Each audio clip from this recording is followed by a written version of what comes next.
Primotronic poznajete kao tvrtku koja je vaš dobavljač za dijelove iz industrijske elektronike, automatizacije, upravljanja. No, Primotronic ima još jedan dio koji se tek počinje razvijati, a to su gotova rješenja. I počeli smo raditi na prvom gotovom rješenju i zanimljiva stvar, upleli smo se u jedan mali problem, što sam jučer shvatio.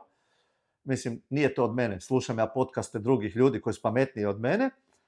Počeli smo mi rješavati taj proizvod i krene razgovor, kad bi imali to ovdje, onda možda, ali tu će nam tu biti problem, pa onda možda je tamo problem, pa je ovo ono.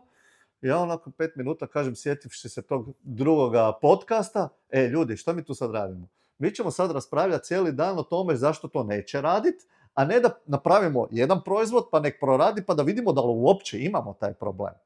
Tako da,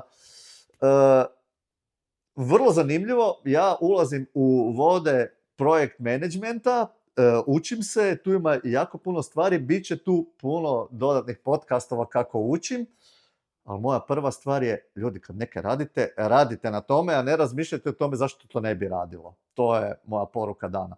A dijelove uvijek nabavite kod Primotronika, jer mi ih imamo preko 1 milijun komada, dobavljaju odmah.